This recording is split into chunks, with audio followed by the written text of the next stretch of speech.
registration process in some parts of the country as parents go all out to ensure their wards gain entry into senior high schools. Also coming up, physician assistants continue with their boycott of services to public hospitals across the country over government's delay in resolving salary discrepancies. Also coming up, Member of Parliament for Bongo drags bulk oil storage transportation company to the Commission of Human Rights and Administrative Justice over the payment of $3 million to Springfield Energy. And later, lack of storage facilities and the rising cost of palm fruits crashing the prospects of Ghana's palm oil industry. We'll take you to the Eastern region and fill you in on that story. Let's settle now for the details. And some parents in the Bono-Ahafo region deliberately altered admission letters of their wards seeking entry into senior high schools in order to get them to be boarding students. Authorities of the Sunyani Senior High School made this known during a visit by Citi Newsroom's Michael Mfun Sapong to the school. In a visit to the Trinamafo Senior High Technical School, St. James Seminary and Sunyani Senior High School, the registration process were ongoing smoothly. Sunyani Senior High School is admitting 1,620 students, made up of 1,108 boarders and 515 day students. The assistant headmaster in charge of academics at the school, Michael Osei Banso, revealed that some parents deceitfully altered the admission letters of their wards so they could be placed in the boarding house. He, however, said they found out the anomalies due to vigilance. The placement has been done in Accra. We in the secondary schools are only implementing what the system has given to us. So if anybody has a challenge, that is why the government has opened the various solution centers across the country. You go there, you let you let them know your problems, your concerns. If they change it for you, fine. The system will show it. It will be indicated on the records that we have. When we come, you have no problem admitting you as a boarder. But if you find your own way through the back door to make things, to come and deceive us, if you are found out, you know that that will amount to an offense, and I think you have to be dealt with accordingly. Some parents and guardians spoke to Citi News on the registration process. So far, so good. It's been cool.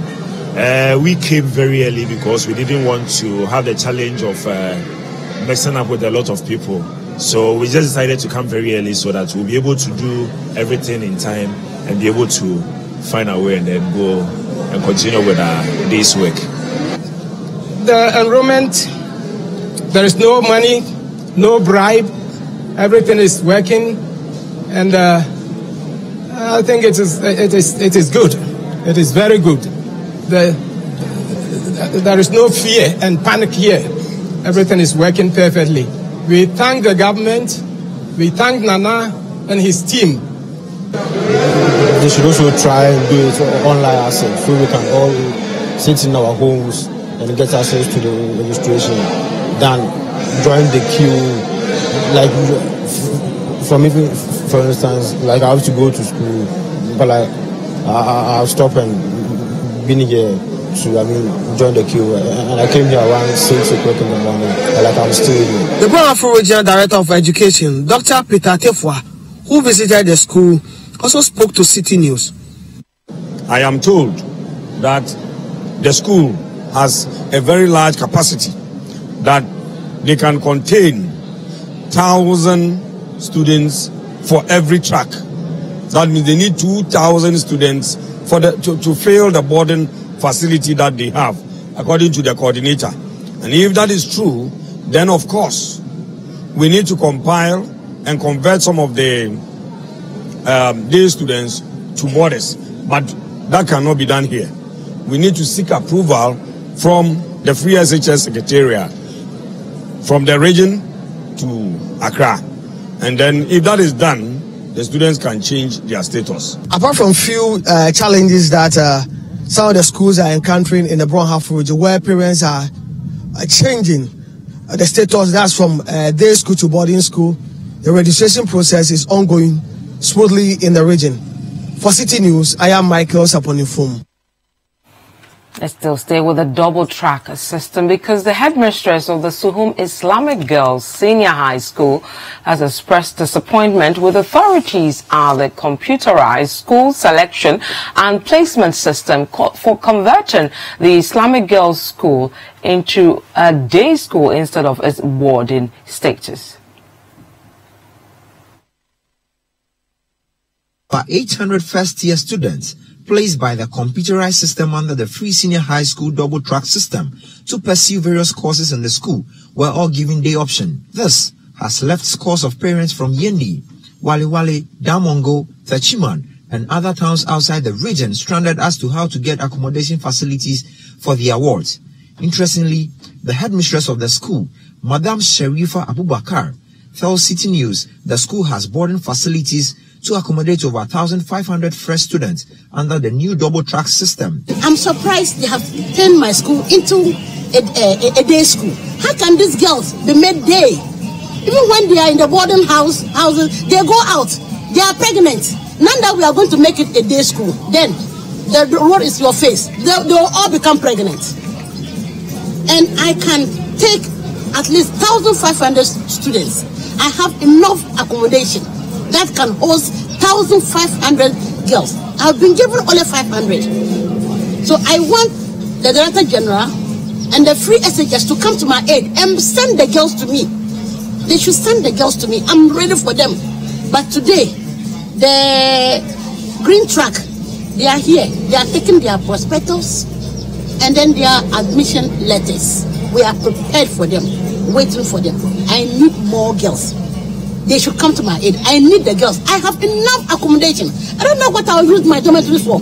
But I should bring them. She does calling on authorities at the Ghana Education Service to reconsider its decision to convert the school to a day school. According to her, it is to save students from stress of traveling long distance just to get to school. Even the students are coming from Yendi, Boliga, Boku. Yes, and they have made them day. And I'm not aware that my school had been turned to a day. At least they should have notified me that, Madam, your school is going to be a day. But now I don't know. Only for me to sit down, and what they brought to me was residential status, was nothing. But for the students, it appears that it's day. So I'm pleading that these girls cannot be in the, not all of them should be in the day. What I know is the catchment area are all day students. But those who are coming from far away should be made boarders. Reported for Citi News. Still on this story, and Citi News checks in some schools in the Greater Accra region have revealed that the registration and enrollment processes have been fairly smooth. Mina Dablu was there for Citi Newsroom. In Accra, some heads of schools allocated for the double-track system expressed their preparedness to run the system. Assistant head teacher in charge of academics at Accra Academy, Ebo Say, took Citi News through preparations prior to admissions. The new system is such that we have about double our normal intake. The school under normal circumstances enrolls about 680 students. And this time we have to deal with about 1,100 students. So what we have done is to put them into two groups. From Monday, last Friday, most of the parents came around. And so what we did then was to give them information and also give them the prospectus as well as other documents. Then we asked those who are on the green track, what people normally will say track 1, to come in yesterday. And so we have been doing the enrollment up till this point. On Thursday, we expect the second group to also come in so that we start enrolling them. So it's a continuous process. But the good thing is that even if somebody comes in a bit late, we will still do the enrollment because it's a continuous work process. Headmistress of Kimbu Senior High School, Gloria Dukono, also reveals that despite the school's preparedness to receive the students, the school is yet to be furnished with a full students list. We had prepared ahead yesterday. We fixed this canopy and chairs. So this morning when they came, they start in queue. because we are in the double track system, there are two different queues for the green and for the gold. At the moment, we finished serving. I think the last person for the gold is being served. So we serve the gold separately and then the green track separately. So we did those arrangements before they came, and work is going on. So far, we've not had any serious hitches. The only issue that we have at the moment is that the list for general arts and general science, we couldn't print it. For the double track, we have teachers for the green track and some teachers for the gold already. So where we have shortage, especially for the gold, we have sent our request through the regional director, and we are expecting that they will come in. This morning, I've received 2 letters, teachers who have been placed. So we don't have too much, we as Kimbu don't have too much problem with staffing.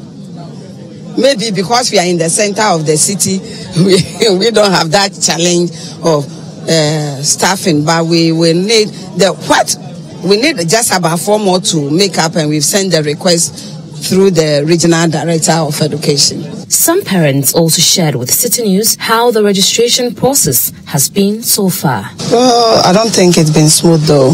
I was here yesterday and the place was choked. A lot of parents going to, I don't know, up and down here and there. In fact, it's been stressful. Free SHS. I'll say yes, but yes and a no. Yes, because it's free. No, because I felt it wasn't like the previous ones where parents just go register and move on. No, this one, it's been like other parents were here from early as 5 a.m. Yes.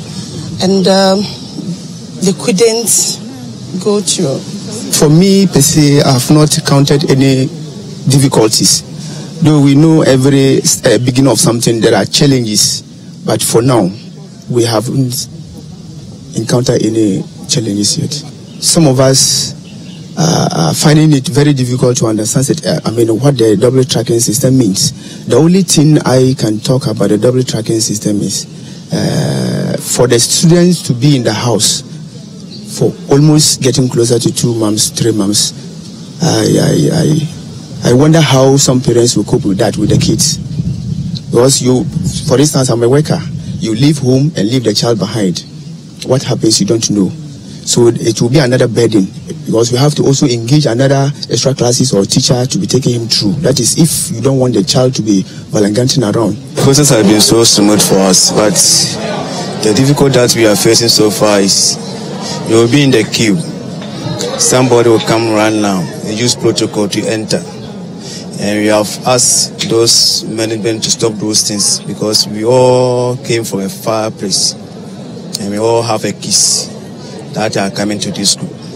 So we asked them to stop those things, but they have stopped. So the queue is now moving. Most of the schools we visited here in Accra have proven that indeed they are well prepared for the double track system. Some of the parents who spoke to me tell me that the process so far has been smooth. Some others have said otherwise. For Citi News, I am Mina W. Let's go to the Ashanti region, and parents whose wards have been admitted to the Kumasi Anglican School and the St. Louis SHS have expressed satisfaction with the process. Some students placed under track 1 of the double track system have begun reporting in various schools in the Ashanti region. Citi News' checks at the Kumasi Anglican Senior High School revealed that most students had completed the required administrative processes successfully. Some parents told Citi News that the process had been smooth so far. On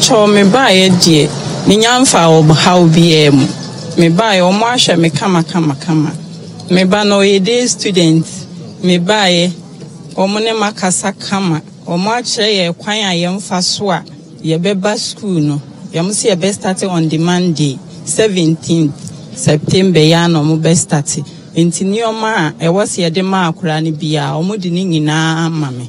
Okay, I didn't face any challenge. When I just came, they directed me to the place where I had to go first. I was given a form to fill.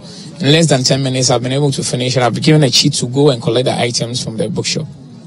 At the St. Louis Senior High School, scores of parents had come to get their awards registered. The headmistress of the school, Amatrewa Benefo, said the process in her school had been smooth so far and devoid of any challenges. She also said that about 250 students belonging to the green track category had been able to successfully complete the admission processes. Everything is going on very smoothly, I must say. Yesterday we had gotten about 250 students who have gone through fully the admission process. It has enabled a good number of parents and then of course students who under normal circumstances wouldn't have gotten the chance to be here. They've expanded the enrollment figures. So last year we had about 700 students. This year we are going to have about twice as much, about 1,004. So as you can imagine the number of students that we are getting here. So the expansion has made it possible for us to enroll more students than we could have done if it were to be a single track. Now, fresh students in the gold track category in schools in the Central Region are not perturbed that their high school academic journey begins in November as they throng their placed schools for registration.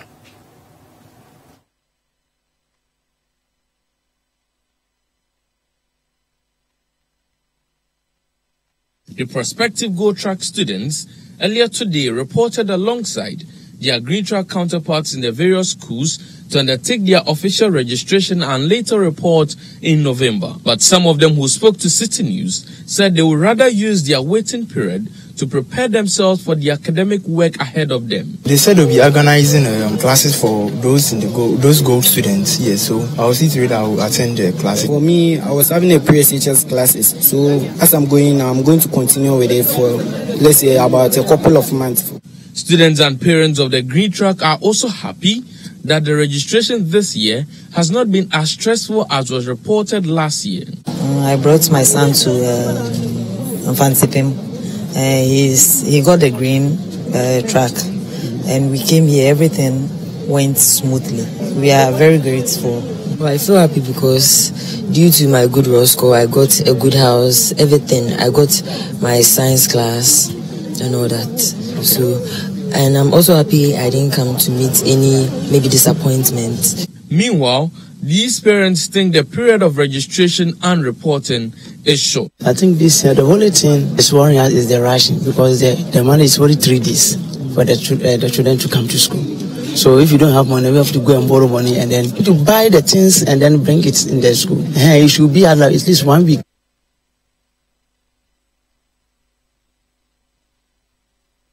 Let's remain with education because despite the initial rejection by teachers to participate in the controversial licensure examination, the second day paper, which is literature, has recorded full attendance at the Holy Child College of Education Examination Center in Secondary. Citi News' Akwesi J. Nim reports that the literature paper was not affected in any way in spite of that one-day paper. In region, 3 centers have been earmarked for these teachers' licensure exams, which is actually taking place. And we are talking about Inche College of Education, Serioso College of Education, and here, Holy Child College of Education in Fijai Secondary, where 836 candidates are currently sitting for the literature paper. And the supervisor tells me that all is going well as it has been calculated. Okay, this is the Holy Child College of Education Center. So far, we have not experienced, we started yesterday. We haven't experienced any absenteeism or whatever. Okay, we have the exact 836 candidates over here. We have not faced any kind of challenge, except that yesterday we started slightly late, but not too much. Day one, usually we have certain things like that. Yesterday we started at 3. Okay, should have been in the morning.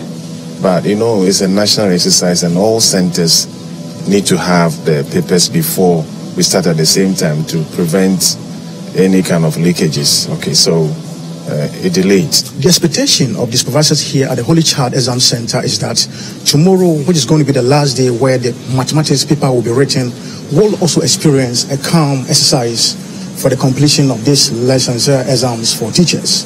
For Citi News, I am Akwesi Ejeni, Fijai. Let's stay with this story because the coordinator for the licensure examination at the National Teaching Council, he is Francis Adai Akwesi. He's joining us in studio. He's with the National Teaching Council. You're welcome to Citi Newsroom. Thank you, my brother. Okay, so it's 2 days since you started this examination. Tomorrow will be the final day. Yeah. What is your own general overview nationwide? Oh, the exams has been well conducted.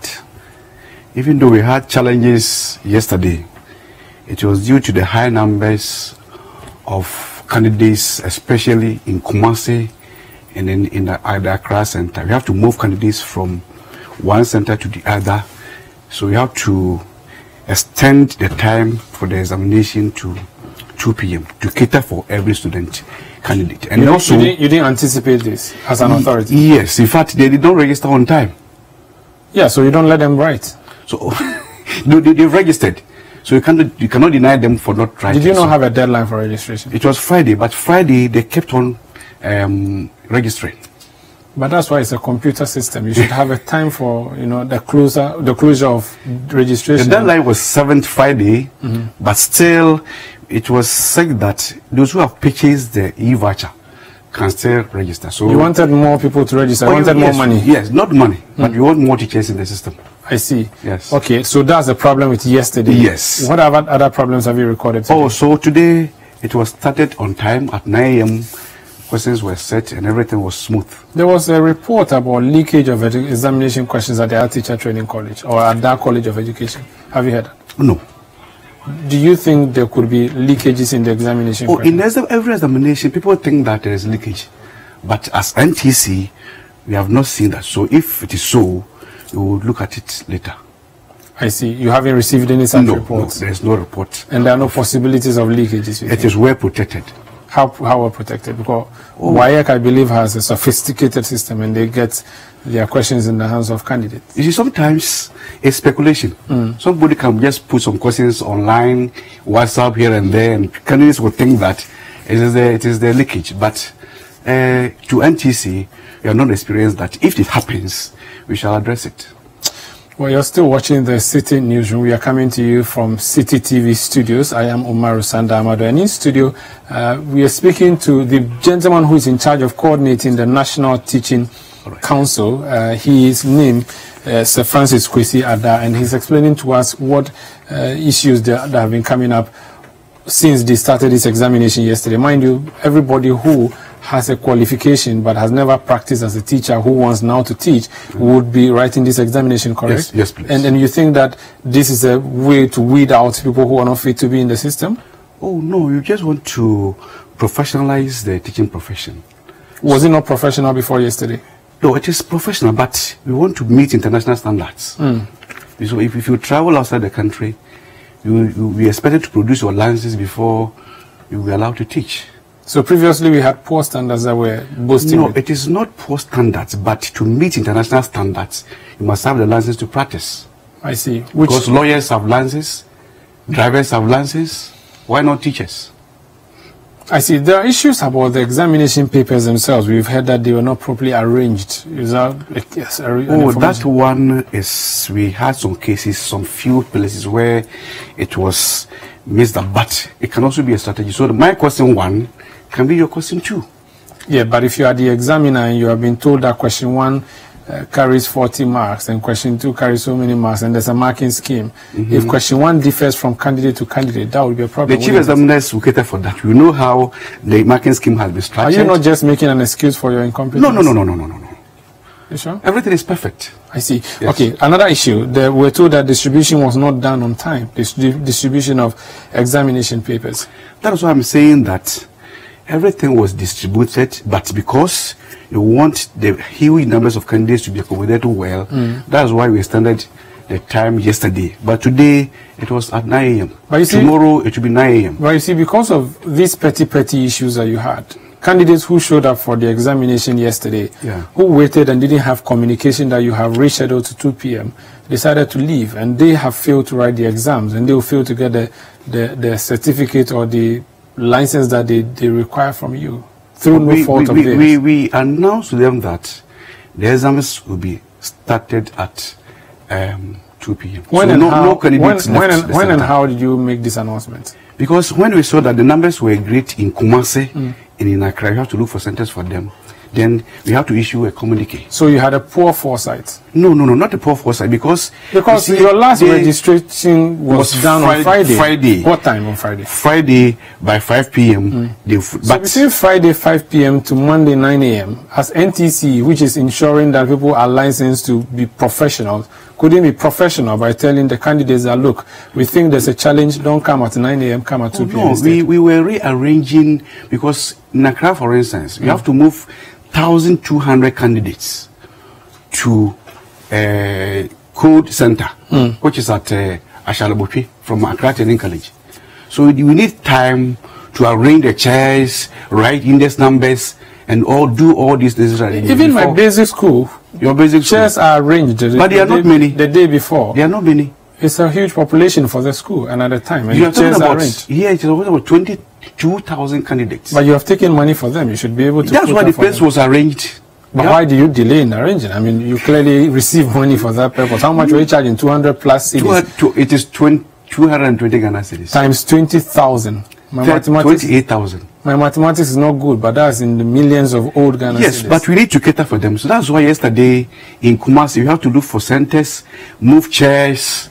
So we want everybody to register. Centers that didn't even belong to you? No, the centers belong to the colleges. Yes. It's for government. So if the centers are huge, like Kumasi, they were 22,040. So some should move to Mofra through these places. So we need. Would you admit that you rushed this whole program and that you could have taken your time and done this in a better way? Oh, in fact, it is not rushed, but looking at the huge numbers, in fact, we were targeted for 20,000. Our target was 20,000, but it exceeded. How many students graduate from the various colleges of education annually? It is around 16,000. Okay, so you expected that there would be a surplus of 4,000, and you were surprised. That the numbers. Does that mean then the teaching field is attractive? Yes, it's attractive. Why? Now, there's no job in the nation, and really, yes, but people are secured when they are gainfully employed. In the teaching Initially, people did not want to be teachers, but now the job is attractive. So henceforth, if you finish training college or college of education, you would have to go through this licensure before. Oh yes, beginning from this year, every graduates who are coming fresh from colleges and universities must write their licenses. Out of this 28,000, how many are you expecting to recruit? That is GS issue, not us. We don't recruit. Okay. We will license, and GES will do the recruitment and postings.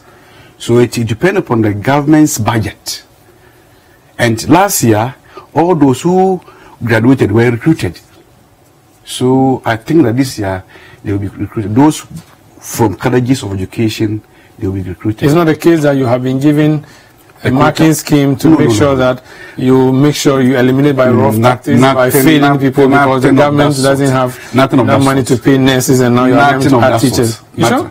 People are saying that, but that is not true. It's not true? It's not true. I see. There are other issues, and we are still talking about the challenges that bedeviled your exercise. In the eastern and the northern regions, we heard of delays in sending the examination materials, and I think this question that comes up again. Why I could usually send the questions in the morning by helicopter, or there are so many structures that they use. NTC, what do you do? So that's what I'm saying, that because we want to start at the same time, we didn't want some place to start where others are still waiting. That's why we said that all of us will start at 2 p.m.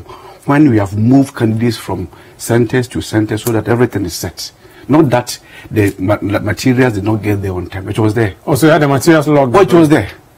Oh, okay, but others didn't get. That's why you're waiting. No, not that they didn't get. So what are we waiting for then? If because of the arrangement of the index numbers where we have huge numbers. You didn't have your index numbers sorted out before you went into exams that had so much brouhaha surrounding. You had 2 demonstrations against this examination. I've said that. I've said that. Yeah. We did not anticipate that huge numbers, especially in Kumasi and in Accra. Was it not computerized, your registration? Was it not computerized? It was computerized. Can't you just see by a click of a button that this is how many people have registered for this examination between Friday night and Saturday morning? Some people even registered, huge numbers was on Friday. Yeah, even though they bought the voucher, but they failed to go and register. Is it not like a spreadsheet? The number of people who key into the system is automatically generated. Did you have to sit down and manually calculate? Oh no. It was a spreadsheet, but were you not automatically assigning index numbers? It was assigned. So what was? But we need to write them on the table so that they can sit with chalk. With chalk. That was a problem. Yes, because the numbers were huge. Disabled candidates, how did you treat them? Oh, we treat them as special candidates, especially those who are visually impaired. There were special questions for them. They don't write the basic computation. They wrote essential skills and then the literacy. So their questions were engraved separately. So we had no challenge at all. Did they also write in the same examination halls or across the country? Oh, yes. We have 3 centers. Did they also pay? Yes, they paid. They are candidates. So they paid the 200? Yes, they paid. I see. Now, yesterday you wrote which paper? And today you wrote literacy? Yesterday was essential skills and today was literacy. And tomorrow? Tomorrow, basic computation. What is literacy? Literacy is English. Basic English. You're going to test the candidates for English? Yes. Educate me. You went to a college of education for 3 years. Yes. You were taught like a secondary school student. Yeah. You did homework and all that work. Yeah. You finished. You had a certificate from the school, Yeah. which is a valuable document. Yeah. Why did you have to go and sit for NTC examination to repeat the same questions that you answered just a time ago? The questions are not the same. Well, same subject. Did they not do literacy? They did literacy, but this is professional, applied to the classroom practices. Are you saying that what is taught in the classrooms, in the training colleges, are not practical? That is for certificate. So it's useless? It's not useless. It's for you to get a certificate, and this one is for license. What's the difference between what they studied in the schools and what you made them assumptions for? That one has a structured curriculum. It's academic. You need that as a certificate. Maybe you've trained as a teacher. But after you've gotten that certificate, you need the license to practice. You don't give them new textbooks to read. You don't give them any syllable. You just let them write questions regurgitated from questions they learned. No, the questions are not the same. Do you give them new textbooks? No, because this is not a curricula. Do you sit them down in a class to teach them? It is the things that they've done in the classrooms. So if we've practiced teaching practice for a year, no, it's how to manage the classroom.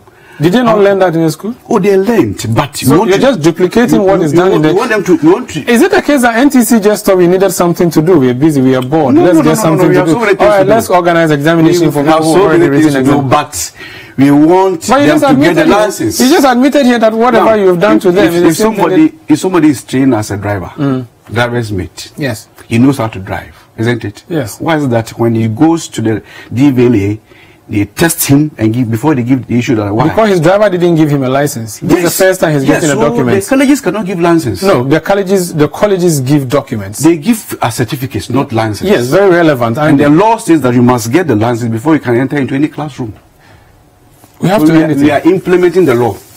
We have to end it here. Thank you, Francis, my brother. Adai. Yes, thank you, my brother. He's the coordinator of the NTC, the National Teacher Training College. All right, thank you very much. Thank you so much. This is the Citi Newsroom coming to you from Citi TV studios at Adabraka in Accra. I am Umaru Sanda Amadu. Now, Ghana's literacy rate is estimated at 53.4% for persons aged 15 years and above. This is according to the Ghana Statistical Service.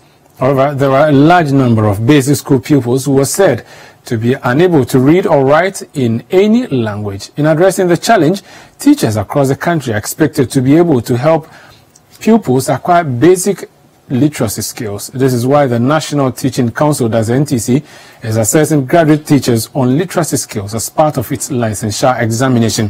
Citi News' Farida Shaibu finds out from some of the candidates at the Accra College of Education how they intend to improve on literacy in their various classrooms. The United Nations Educational, Scientific and Cultural Organization, UNESCO, says 1 in 5 adults are still not literate and 2/3 of them are women. In Ghana, it is estimated that adult illiteracy was almost 4 million as at 2015, and for most pupils at the basic school level, almost 90% of them could not read nor understand what they read. UNESCO uses the phrase literacy is the best remedy because it is a key to the right for all to an education. Now, this is why the National Teaching Council wants teachers to write the exam in literacy skills. Today is literacy. It contains the English verb agreements and composition and also passage. Okay, literacy is all about language.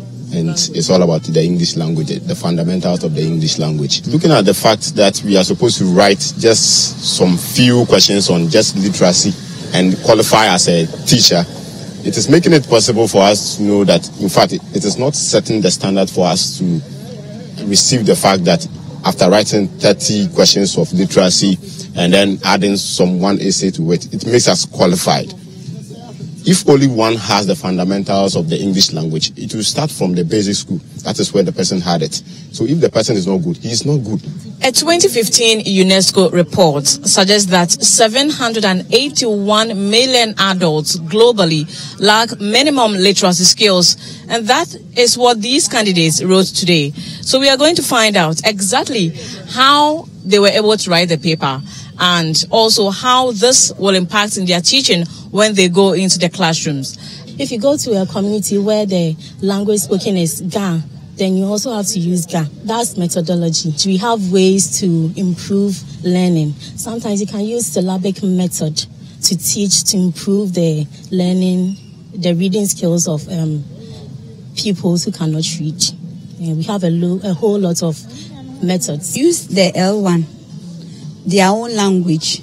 Sometimes, so when you speak their own language, sometimes they understand, you transfer it to the English, then they get the picture.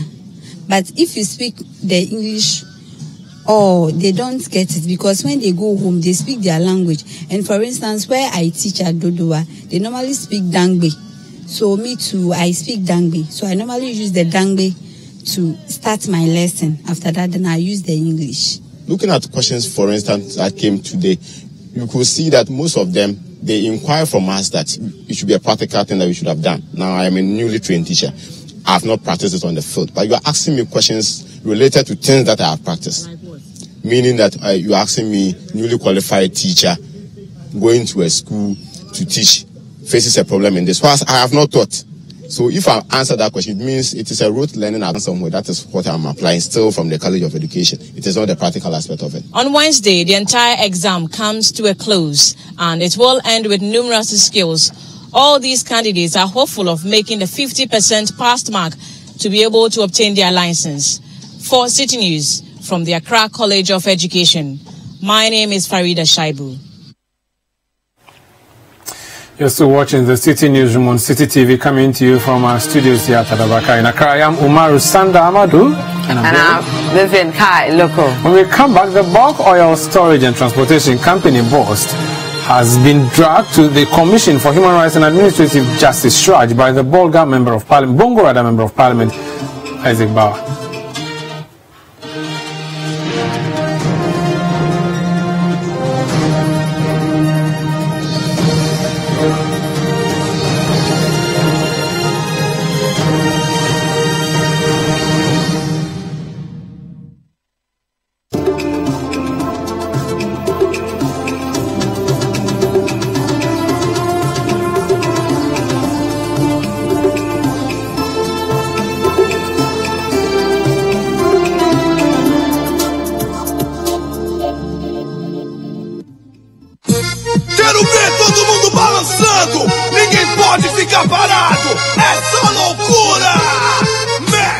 Witness the twisted and tangled story of betrayal, greed, vengeance, and love in the award-winning Brazil Avenue. Carminia, a woman led by greed, gets rid of her husband, who is Rita's father, and sends Rita away to a filthy landfill. Rita finds love in Batata, but they are soon separated by adoption into different families, far away from each other. Many years later, all paths cross again, as Rita, now a renowned chef, seeks to pay back her stepmother for taking away her happiness as a child. It's the story of twists, turns, suspense, and thrilling action in Brazil Avenue. Brazil Avenue. Coming soon, only on Citi TV. Brazil Avenue.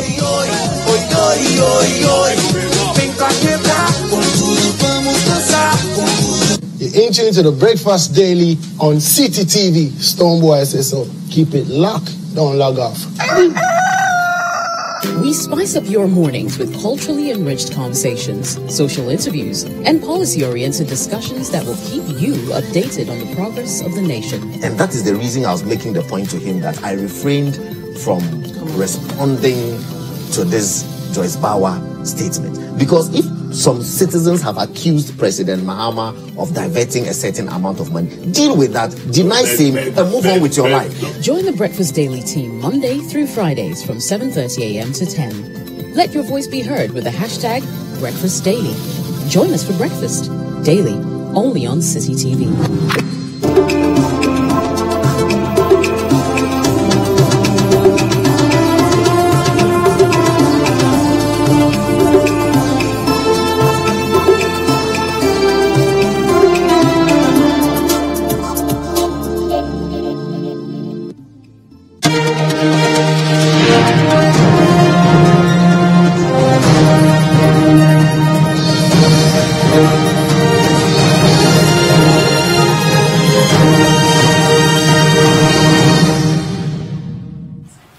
You're welcome back to the Citi Newsroom. My name is Vivian Kailuk. I'm here with Umaru Sanda Amadou. Now, hundreds of Ghanaians earlier today thronged the Accra International Conference Center to file past the remains of the former Secretary General of the United Nations, Kofi Annan. The body of the 80-year-old Ghanaian diplomat who died in a Swiss hospital after a short illness in August was flown into the country for a 3-day state burial service which began today. Citi News' Kojo Ajima was at the conference center for the Citi Newsroom. Ghana and the world mourn the man who during his time earned for himself over 60 honors and awards. An icon who will forever live in the hearts of many. The giant portrait of a reflective and calm-looking Kofi Annan welcome you. The rich display of Ghanaian culture was evident on day one of his mourning. In the foyer of the Accra International Conference Center, his casket wrapped in the national flag. People from far and near pay their last respect. Conversations across the globe indicate that throughout his career, Mr. Annan demonstrated a commitment to raising the African agenda on an international scale. In 2001, he launched a campaign to tackle the HIV and AIDS epidemic in Africa. Mr. Annan was known for his impressive mediation skills, especially when dealing with a crisis in the Middle East, and is credited with having prevented a bombing in Iraq in 1998. In 2008, he launched a peacekeeping attempt in Kenya after violence broke out following former President Mwai Kibaki's victory over opposition leader Raila Odinga in 2007. Mr. Annan made inroads. He got both leaders to agree to a power-sharing deal. In 2001, he received the Nobel Peace Prize. This illustrious son of Africa undoubtedly made his mark on the global scene. And his former colleagues and mentees at the UN office in Ghana speak profoundly of him. I work with him in the UN mission in East Timor. Talking about Kofi Annan in a small island country like East Timor is like talking of the one who redeemed them from the hands of Indonesia. I don't know how to describe the man. He's actually my mentor. Many of us Ghanaians who happened to work while he was in the helm of affairs in the UN, eventually we were associated with him. He was a son of Africa. He was one of a kind.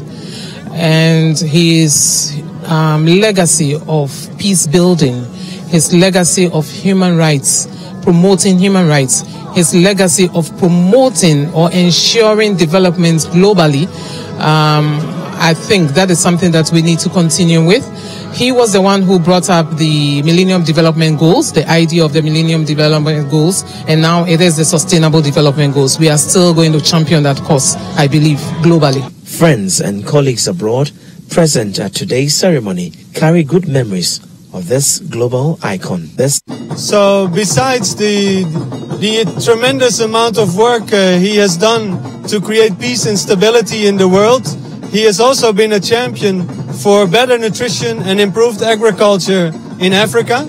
And so he really encouraged us to push that agenda, to work towards more income for farmers, better food for Ghanaians, and a better well-being in general. And we're still continuing that work. He was so frank, friendly to talk to, and whatever question you ask him, he takes his time to answer you. And I remember asking him about his interaction during the Iran crisis, and he was even imitating Tariq Aziz, the way Tariq Aziz talked to him and all this, when he was doing that shuttle diplomacy over there. So he's such a nice person to talk to, you know, and seeing him one day and the amount of information I got from him, or the conversation we had, it was like everybody was asking, you knew him, how long have you known him? I said, well, I just met him. And he's such a nice guy, approachable guy, and he's a nice guy that I think we all are going to miss him. This is day one of the 3-day state funeral for the late former General Secretary of the United Nations. On Wednesday, dignitaries from far and near will also be paying their final respect to the gentleman. My name is Kojo Atman reporting for Citi Newsroom.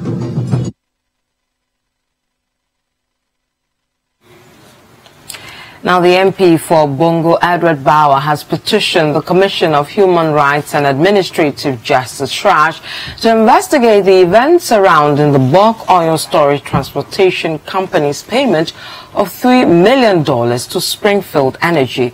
Now, the MP had earlier called for sanctions against Boss Managing Director George Mensah Oakley and his deputy John Kojo Ankofo over the role they played in approving what he has described as an unlawful payment. In his petition to the commission, he had accused the two of knowingly causing financial loss to the state and thus demanding that they are brought to book. So let's understand this petition better. And in the studio, I've been joined by my colleague Sixtus Don Ulu, who has been following this story from day one. Sixtus, welcome to the Citi Newsroom. Thank you, Vivian. Now, this story has been brewing for a while. What are the cracks of the matter?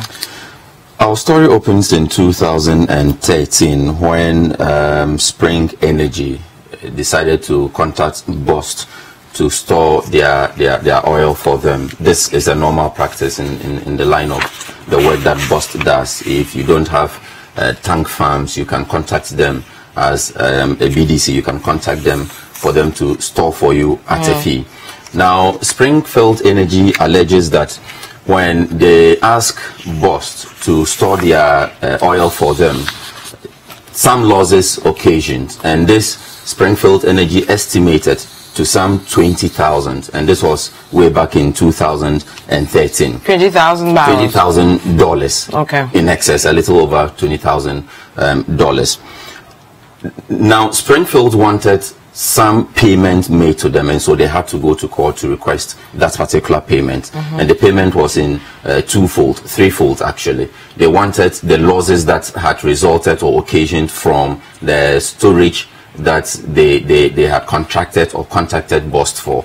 They also wanted some interest paid on whatever they had lost from the oil that was stored with Bost. But the court said that this was later on when Ewadaku came into office. He said that, no, I cannot pay for this in all good conscience because the documents supporting the argument say otherwise. And so he also contacted Ernst & Young, the auditing firm, to do some private auditing into the allegations or situations that the losses that were alleged.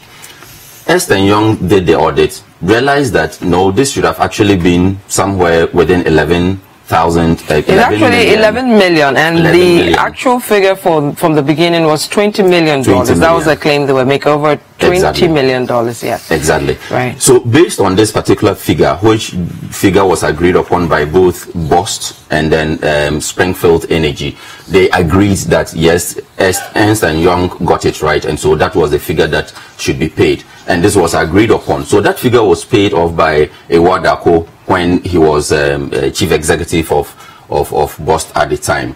But then remember that interest had to be paid on whatever losses were occasioned. That's right. And so that matter was still pending in court. But then Springfield Energy went back to BOST again to say, look, let's settle this matter out of court. The court processes are delaying, and so let's take it out, let's sit around the table and decide what to do. At this particular time, John Kojo Akofu was the head of finance. In fact, at the time Springfield Energy went to BOST, he was acting MD at the time. So when they went back and suggested an out-of-court settlement, he gladly agreed to it. He managed the process together with the head of the legal department, and they came to an agreement of $9 million as interest that should have been paid on whatever losses that were occasioned. But then another part of the request that Springfield was seeking in court, or the relief Springfield was seeking in court, was contested. BOST said that you cannot be asking for interest on this particular payment at the same time asking for payment for losses, because the two are actually the same. Yes. So you take one or you don't take any at all. So the out-of-court settlement agreed or arrived at a figure of $9 million, out of which $4 million was paid immediately. But then again, Ewadako was out of the scene. A different person took over. This was Alfred Obeng, and he was the one who paid that particular $4 million of the interest that was expected. Remember that an out-of-court settlement was requested, and so the lawyers were nowhere in this particular case at this particular point. But then when the notice came to the lawyers, BOST external lawyers, that this was what was happening, and indeed they had to sign the out-of-court agreement to enable this particular payment, the lawyers took a different view and said, you cannot in all good conscience pay this $9 million plus on this amount, on these losses, because Springfield Energy doesn't really deserve it. And so they urged BOST to allow Springfield Energy to proceed to court to seek the interest payment that it was demanding. On the blind side of the lawyers, in the gains, the advice that the lawyers had given, the management of BOST, led by a new person who is there at the moment, George Mensah Oakley, and then the head of finance now, who was there at the time the losses were occasioned, that was John Kojo, and then the head of the legal department, they paid an extra $3 million to Springfield Energy. Okay. Now, the Bongo MP is contesting that this is a payment that was made outside the legal advice of the lawyers who were sought or contracted by BOST to advise them on this matter. And so it's in disregard of the legal advice, and it's also occasioned a financial loss to the state in one way or the other. Because if the energy company thought they deserved it, then they could have gone to court to seek the relief that they wanted. And so he is asking Sraj to investigate the payment, the circumstances surrounding the payment, the $3 million excess that was paid. Remember, $4 million was first paid, which has been forgiven. But the $3 million that was paid after the lawyers advised against it, the lawyer says is unacceptable, and so the Sraj has to come in and investigate that matter. Okay, we have to leave it here. We'll keep an eye on this story. Thank you very much, my colleague Sixtus Don Ulo. Let's move on to some other stories. And physician assistants in Ghana entered day 2 of their boycott of services at the outpatient departments in the various hospitals in the country in protest over what they say is the government's delay in resolving issues such as salary discrepancies. Let's get details of this story, and I've been joined in the studio by the president of the Graduate Physicians Assistants Association, Anthony Asari Ako, to give us some details to the story. Why are you refusing to go to work? Thank you very much for this opportunity and what Citi News have done for these professionals for a very long time, especially when we had issues with the Simon Takrama case, who was unlawfully incarcerated, even though he didn't do anything. With reference to the recent strike, I would say since 1960, you take the health profession, the health professionals, you take doctors, you take laboratory technologists or biomedical scientists, you take midwives, nurses, the professionals that have never been on strike since inception is physician assistants. So now you want to show us how powerful you are by going on this strike? No, that is not what we are trying to prove. But there are a lot of challenges that have faced this profession, that we have petitioned stakeholders, we've petitioned the ministry, we petitioned agencies under the Ministry of Health, and our problems have never been attended to. Some of the things are, one, what we describe as salary discrepancies. When we talk of salary discrepancies, we have the same professionals where some are termed as medical assistants and some are termed as physician assistants. But then previously there was a 18-month training program at the College of Health, and it was, the graduates were called medical assistants. It was only for registered nurses who needed to undergo about 18-month program. Now the profession has undergone a lot of change, curricular development, content has changed, upgradement, and now you have the degree, and they are trained with the medical model, with the philosophy of fast training of medical doctors. That is what produces physician assistants. Now some are being trained in advanced diploma in community medicine. Some also have the bachelor's degree in physician assistantship or clinical physician assistantship. Now the program has even been regularized as all degree bachelors. Yet the Ministry of Health, you see, has classified those who entered directly into the College of Health as medical assistants. And they did so to put those people on a different salary scale. So this, you believe, was deliberate? I'm looking at the statement you released some few weeks ago when you had said you go on the strike, and there are 10 issues that you raised, including 2 of what you've raised. You are threatening to continue with the strike, and if all these issues are not solved, on the 24th you would have a nationwide strike and you'd withdraw total service. So far, any response from authorities? So far, it's the PRO who was recently changed, Robert Kujo, who said he will put in a call and call leadership so that we sit down. There has not been any effort from the ministry like in the days of old with regards to what we have raised with conditions of service. At the moment, we practice like doctors, yet we are paid like nurses. It's the conditions of service of nurses that has been used in paying us. And the issue is that the employer has contravened the Labor Act by choosing a union to negotiate salaries for us.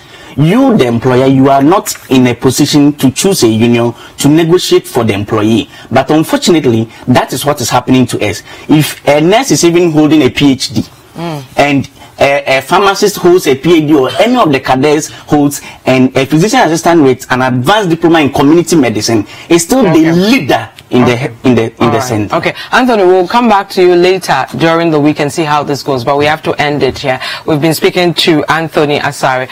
He's the president of the Graduate Physicians Assistants Association. They have started a strike to protest against salary discrepancies and other things. And that's it with today's edition. Mario, sad story there. Yes, the strike season is in, so we're seeing more of them. But, I mean, the government is listening, and they said they are listening, government. I mean, to borrow some previous feeds. So, I hope that you listen to them. We'll see how that goes. So that's it for today's edition of Citi Newsroom. My name is Vivian Kai Loko. I've been here with Umaru Sanda Amadu. Thank you for watching. Good night.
A political colossus who started out as a porter in Koforidua, Hackman Osu-Agyeman is easily one of the most recognizable founding members of the New Patriotic Party.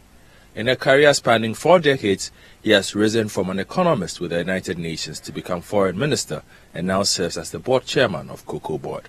The life and times of Hackman Osu-Agyeman is up next on Face to Face. Welcome to Face to Face, Honorable Osu-Agyeman. Thank you. It's been a while. You've disappeared from active frontline politics and you've been hiding in the background. I like the word you hiding. I've not been hiding really, but after it's required, I sort of come to the party. I am concentrating more on the party and what we can do to strengthen the party, because I believe absolutely that the party makes presidents, the party makes government and whatever it is. So if you have a strong party which has clearly identified its goals and, if you like, philosophies, then you are able to move forward. And it's about time we paid a lot of attention to the party. So I spent quite a bit of my time working with the various organs of the party, especially the National Council of Elders. And so I have not been hiding at all. I have not disappeared. I'm still on the political landscape, but a bit in the background, I should say. When you sit back and you look at what is happening now with the NPP after returning to power, do you see progress being made? Yeah, I see progress, tremendous progress, but I also see problems. And if there were no problem, there would be no need for governance and people to be in leadership positions and govern. So problems there would be, but how you tackle it and the zeal with which you tackle it and the boldness with which you tackle it is what's important. And I believe that the president is doing very well in this instance. I know there have been a few ripples here and there, but that is natural. Everything cannot be very smooth. But I think for now, the vision of our party to transform this economy into a knowledge-based economy, as well as provide the infrastructure for development and make sure the younger generation are also taken care of. I think to a large extent we are doing very well. When I say we are, the government is doing very well. And it requires, there will be a lot of distractors and distractions, but on the average it's done very well by my estimation, not because I'm an MPP man or whatever, but you can see the results. There'll be a few problems that I think they are tackling them in the proper manner that they should.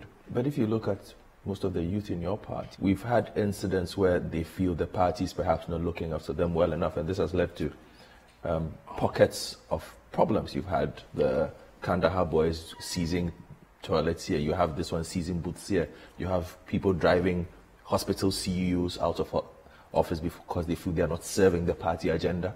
Well, I believe, Mr. Boafo, that really that's not a major issue. These little problems come and go, but Rome was not built in a day. It takes time to put programs and policies in place which will reflect positively on populace.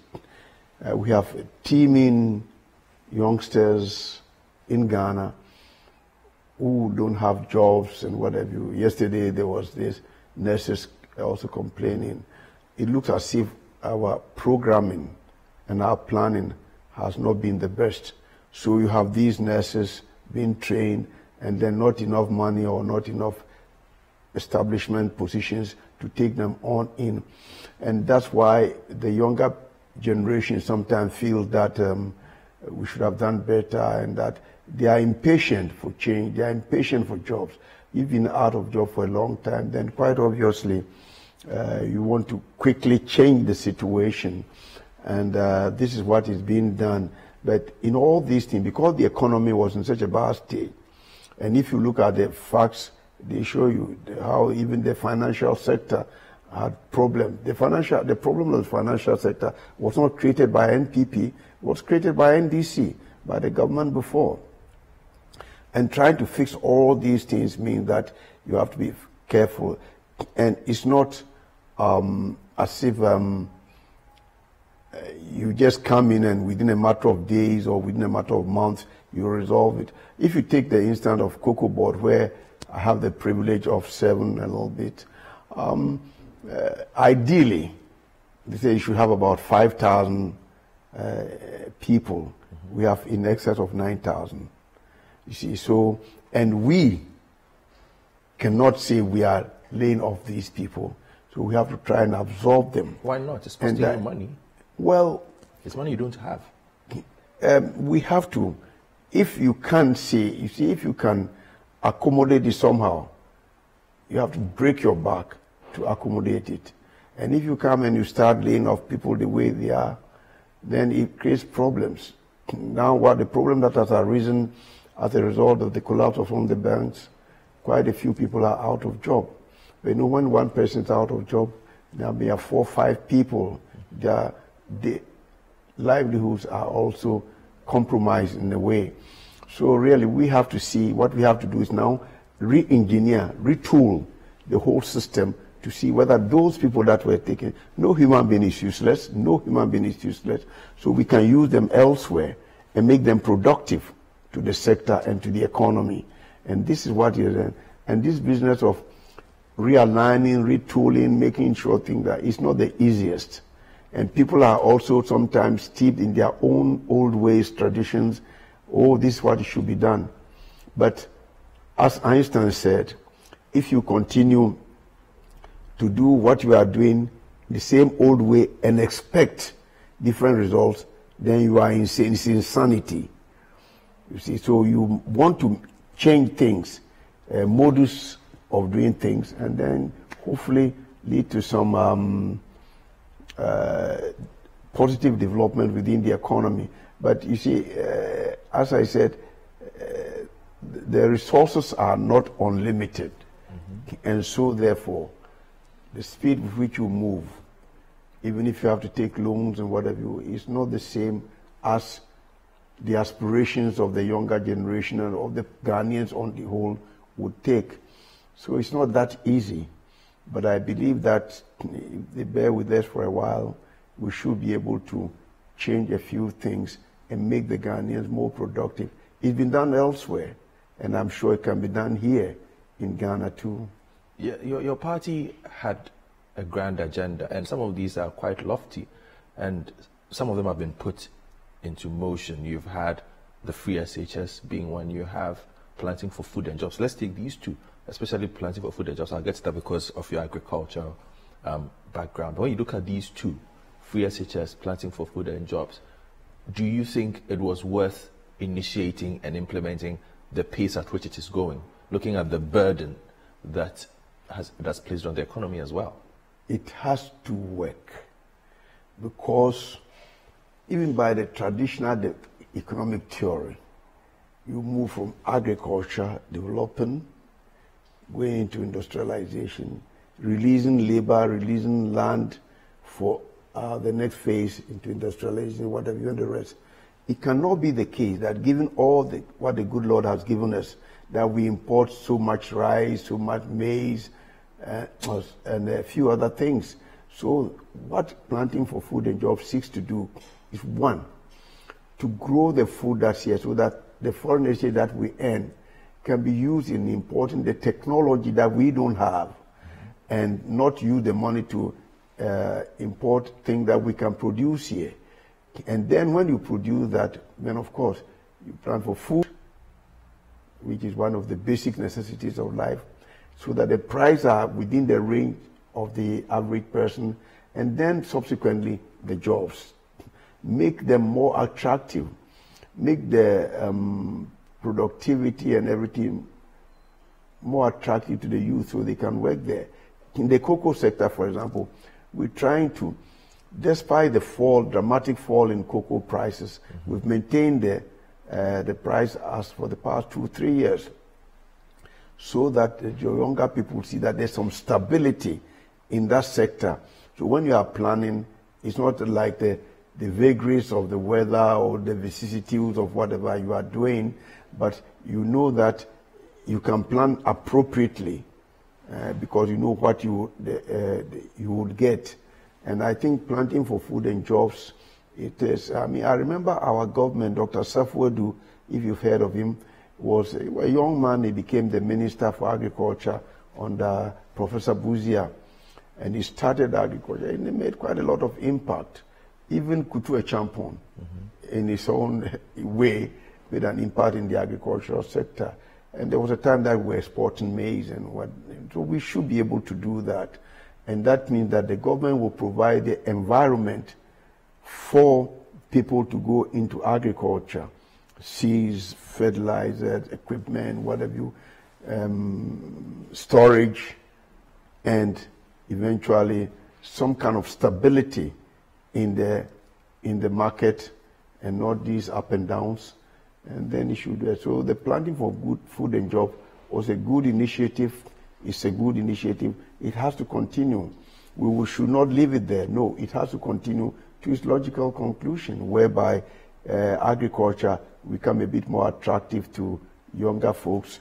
If you go to cocoa industry, the age distribution is so skewed that everybody's over 55, 60, 70, and you don't really move a nation forward when there's such distortions in the production process because of the age of the people, and that make the rural areas also attractive for people to stay there. Accra cannot contain all the 25 million people, no. So let us do something, and not all of us can be in white-collar employment. So those that are in the industry. But most importantly, you see that this government is trying to also concentrate on skills. You talk about the vagaries of, or the distortions in the age of people in agriculture, for instance.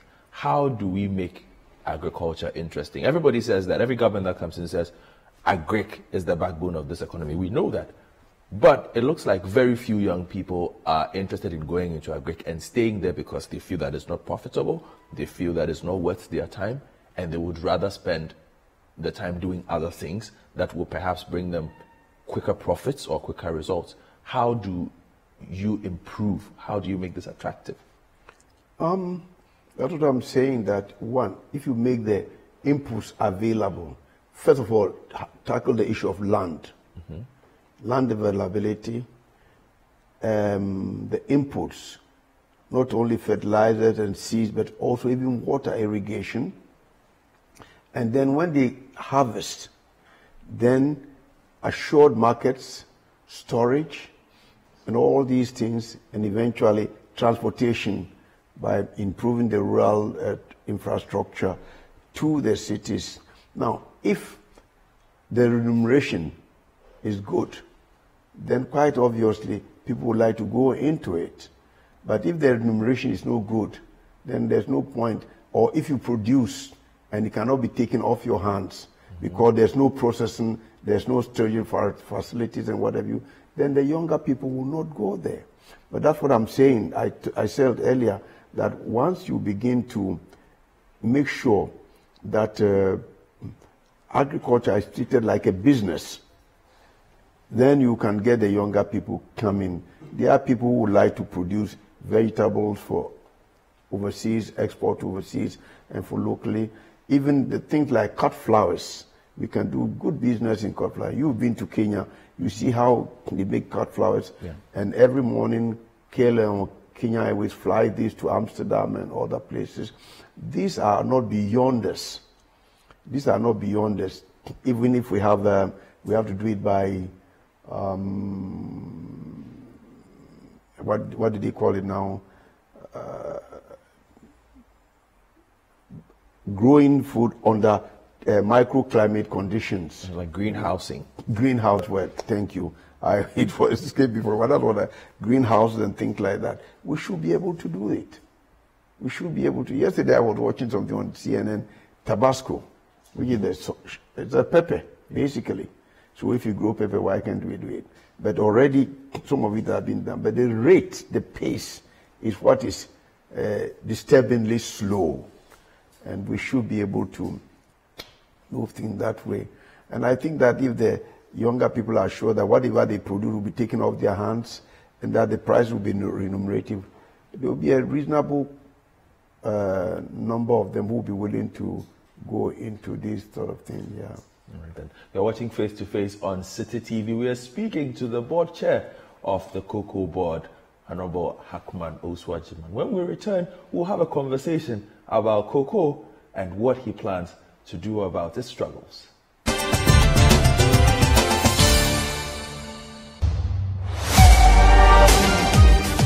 Wherever the weekend sporting action happened, we will bring it to you here on Scorecard. Every goal, every dunk, every punch, the winning strides, and the winning volleys. Come international media, he said, look, wait, sit and wait. Let me have a meal with my people. And I think that's the same cool, it's the same organization he brings to the field every time I've seen him play. He looks to me like somebody who has played over 50 caps already. Okay. But this guy has barely played over 25 caps for the national team. All of the weekend's action in one place. Scorecard.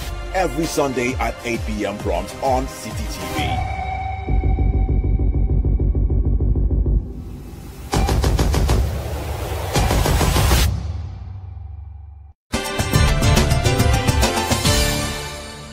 Welcome back to Face, and it hasn't been easy for you at Cocoa Board.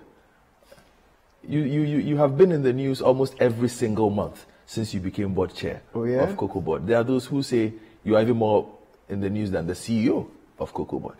Not true. That cannot be true. He's always there doing some work. No.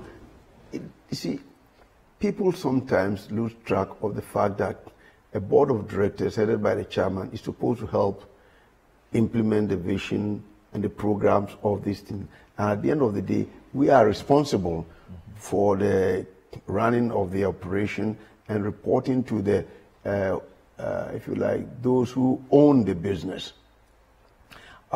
It's only because we are steep in our ways, and that's why I told you, if you want to do the same thing the same way and expect different results, then you are not, as they say, you are not correct. I think that what we sought to do initially was to ensure that the procurement processes were a bit streamlined, and so I started by negotiating on the authority of the board for the price of the thing that we're buying. And 2 days of negotiation, I made 87 million cedis in 2 days. So if I had continued, I would do that. You see, there was some kind of cartel and thing that needed to be sort of opened up. You knew about this before you went in there? Well, not quite. I learned when I got there, but also being an agriculturist, I knew a bit about that. And there was need to change a few ways of doing the modus of doing a few things. And that's where the problem arose. And then wages and salaries, and it cannot be divorced from the general trend of wages and salaries in this country. Unfortunately, in the past, Cocoa Board has been made to look as if it was a pot of gold there to be shared, and everybody wants his share of that. But it's not. It's a lot of hard work for the people who are working in the sector. So, like, if you come and you say, I want salary increases of this and that, say, wait a minute. If you want 10% because there has been an increase in the minimum price, a minimum wage of 10%, is the minimum wage which is increased by 10%, not all wages. And you have to see within your ability. And also, as I said, having to cope with this over-bloated number of people, then we had to make sure that things were done properly. So really, what we have been doing is trying to streamline the operations, and every year we have to go for syndication. We have to borrow $1.3 billion or $1.38 billion. And hasn't the time come to look at how we can make it more effective so that this borrowing does not and when you borrow, then there's the finder's fee, arrangement fee, this fee, that fee, also about 75 million. So you got to a point there, you want to change a few things, And the cocoa board has not made any profit in the past 3 years, 4 years. And we want to see whether we can turn it around. You see, so, and that's what, and turning it around. People are sometimes averse to change. And what you can do today, I don't want it to be done tomorrow. My background, my training, if we go to the United Nations, it's the ability to work under pressure to produce results, even before they look at your qualifications. And so things must be done, and we must all do it with enthusiasm and make sure that the procurement processes and what we have to go through are proper. So in so doing, I believe my focus, our focus as a board, is the welfare of the farmers, really, first and foremost. And I have no regret for having made that statement, that the welfare of the farmers is number one. And those who work, who help to, because they produce, and we are supposed to help to put it Is that why you markets. said the workers are spoilt? And so if there's any benefit from that industry, it must go to the farmers. And if you see the condition in which they live, and that's why right now, sometimes in some instances, we are providing solar lamps and things that the children can study. The scholarship must be streamlined so that they indeed go to cocoa farmers. And I have difficulty understanding that when we have to do what we call cocoa roads, it's a chairman. That's where you do the cocoa roads. Who makes those decisions? Cocoa roads, and sometimes for major highways and things like that. When the people who produce the cocoa don't have the feeder roads to bring the product from where they are to their villages to dry and whatever and the rest. So it's a matter of just realigning and reorientating our activities.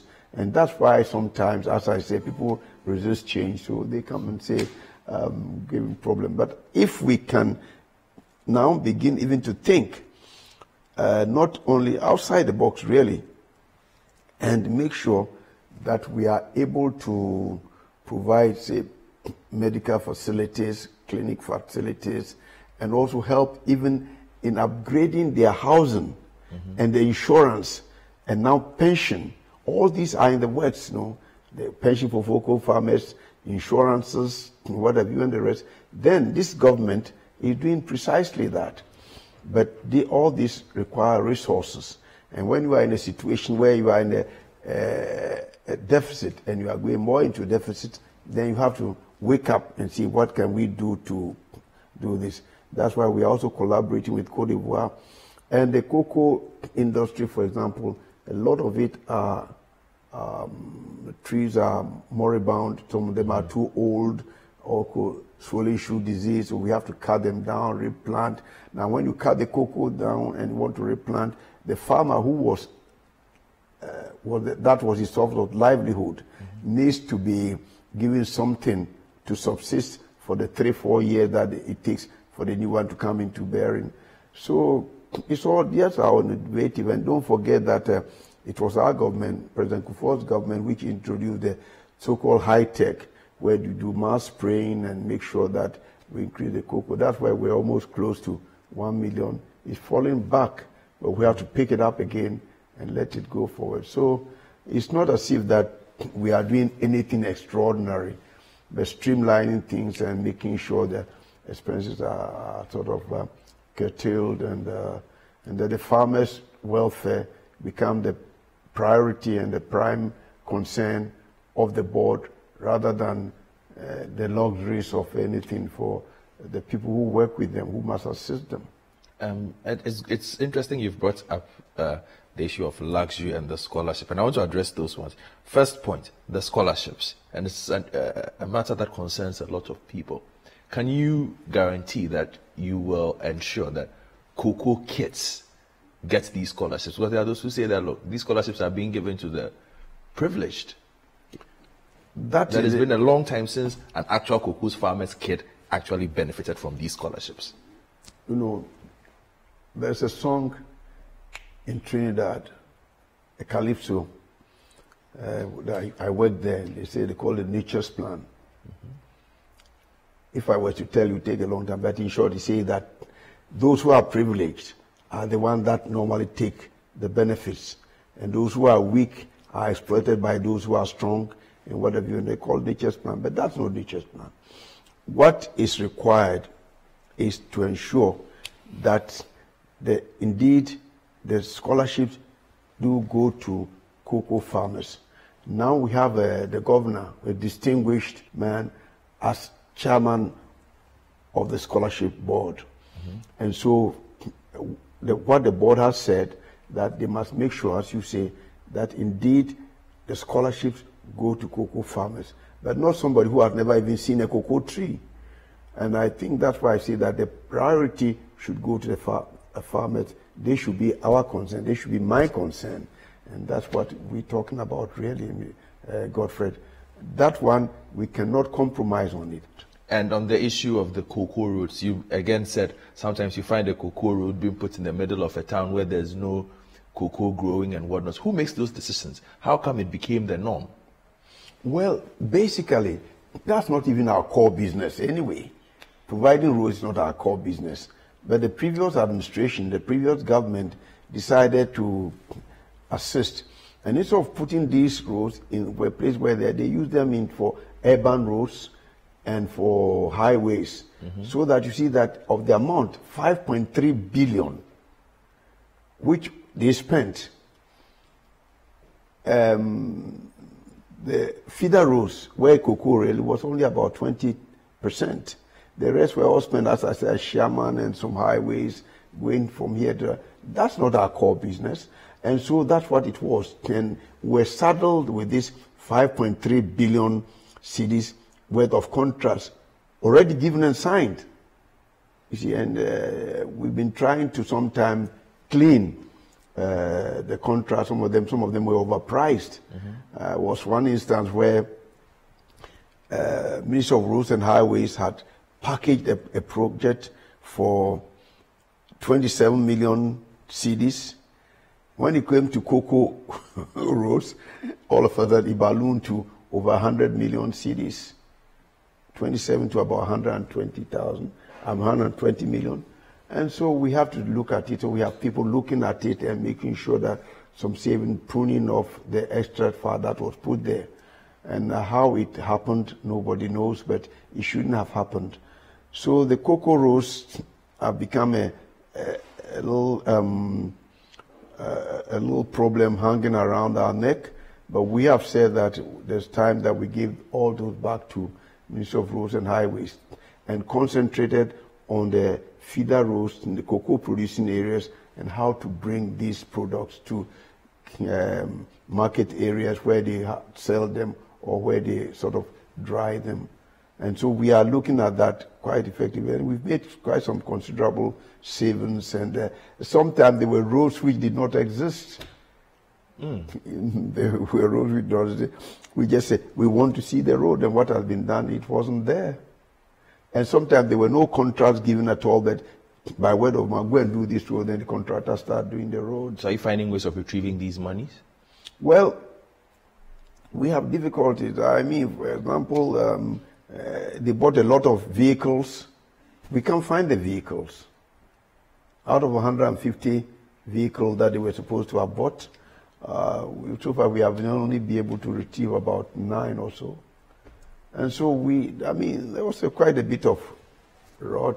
There were instances where I think some of the staff members also, we've had to sort of interdict and dismiss quite a few senior officers. But on the quiet side, maybe we haven't made any noise about it, but we just want to make sure that we work well. And then also try and make sure that we add some value to the cocoa bean that we produce.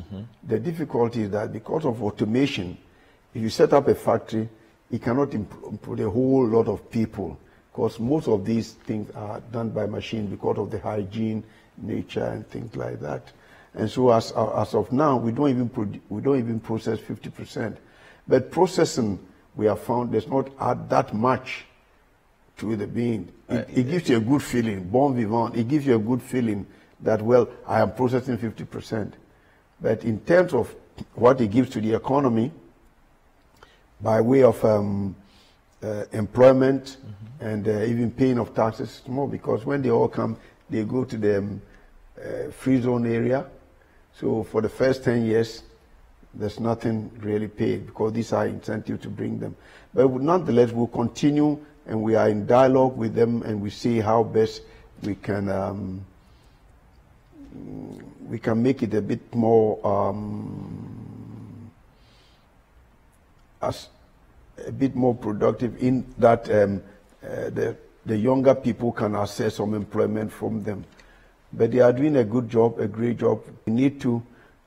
Indonesia produces, I think, 500,000 tons, and only about 100 of it is left. Everything is processed, and we must then begin to do that. So that's why we are getting a bit of assistance from the Africa Development Bank to assist in establishing cocoa processing and grinding facilities in Ghana.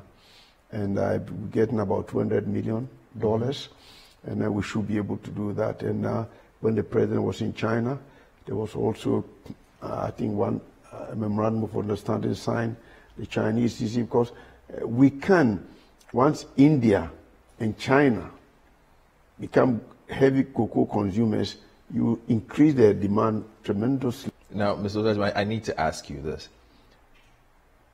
Is the golden age of cocoa for Ghana over? And I'm going to, let me explain my question a bit. We get, if you allow me, sir, if you look at a country like Ecuador, we outproduce them, but they say the quality is higher. We are producing a lot of beans, but the quality for the market perhaps is not as much as it used to be.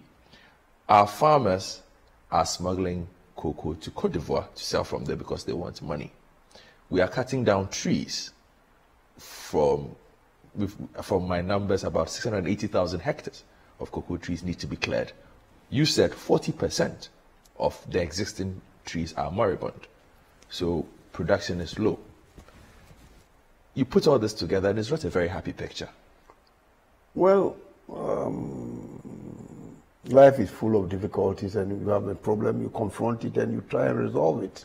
I don't believe that our cocoa is of the highest quality. That's why we get a premium for Ghana cocoa. They use our cocoa for blending. They cannot use Cote d'Ivoire alone or any other, because of the stringent measures we take, quality control, and how we ferment and dry the beans. Our cocoa is the best in the world. It's got a premium. And what we have to do is to let the world know. So that's why we are thinking of branding, like you see Colombian coffee or Ethiopian coffee and things like that. We also get Ghana cocoa. So the branding is in the process. We are discussing it to see how we can brand it. It's got a premium, the best in the world. And so that one is no issue. What we haven't done is maybe advertise it enough. As to the golden age, that cocoa, this country really developed on the back of the cocoa industry. And it's gone down a bit, because even despite the fact that we found oil, cocoa is still the premier source of getting foreign exchange, whatever, and the rest. Like, for example, we go to Borodo, we bring in $1.3 billion at the same time. There's no one industry which can bring you that quantity of foreign exchange at one go. But we bring 1.3 billion. And you can see what effect it has in the economy. Again, what we are doing now is to make sure that we resuscitate the cocoa industry. So whether we are cutting down, we are not cutting down, it's all strategically being done with a view to improving the yield. Most of the cocoa farms were even given to people with galamsey. Yes, and that's my next question. And some of them are also cutting down to plant rubber. So it's all a function of how much you are paying. It's a function of how much you are paying. And I believe that if that's why we have maintained the price, despite the fact that the cocoa prices fell internationally, we maintained the growth. So there was a difference from the world market price and the local price. was something like every year is about 2.03 billion cedis. And this, the government and Cocoa Board is absorbing to some extent so that the welfare of the farmers at least will be maintained.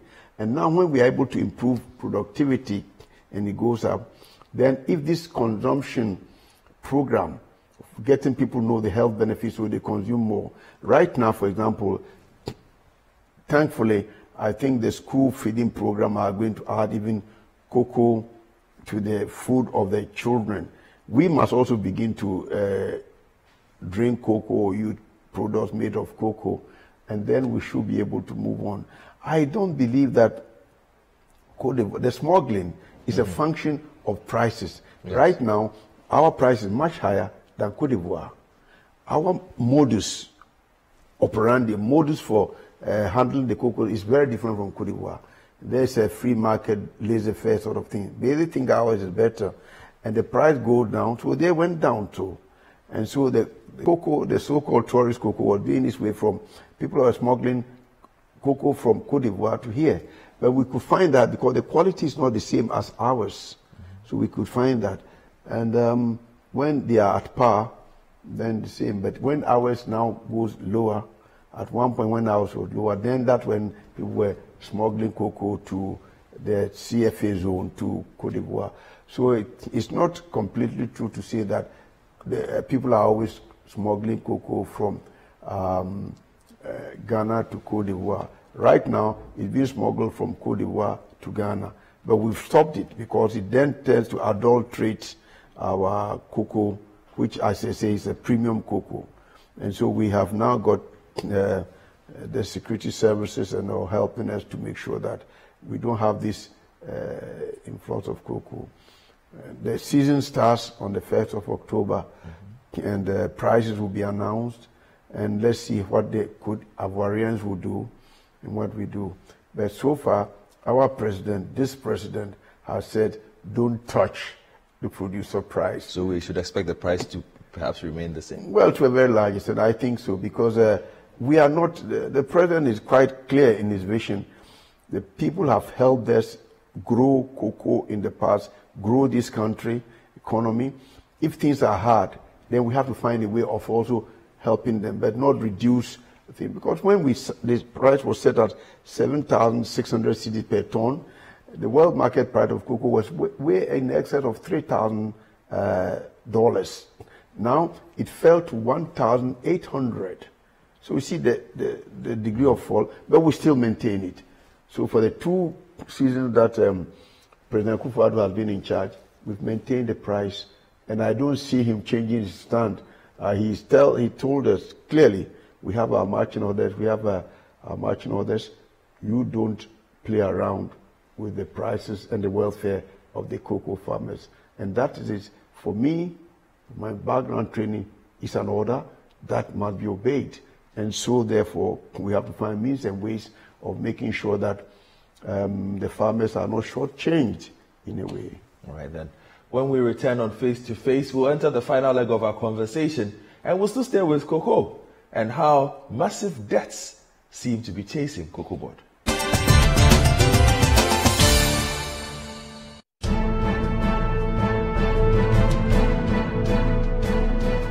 It's engaging, detailed, and loaded with factual and incisive analysis. It's The Big Issue, your preferred Saturday morning news and current affairs analysis program on Citi TV. Tune in this and every Saturday at 9 a.m. and hear the newsmakers discuss the top issues for the week. At that time, Charlotte was complex. I'm not defending Charlotte. I'm talking about the way we behave like hypocrites and ostriches in this country. At that time, she was a perfect person. It's The Big Issue with Stella Madonu on Citi TV. This and every Saturday at 9 a.m.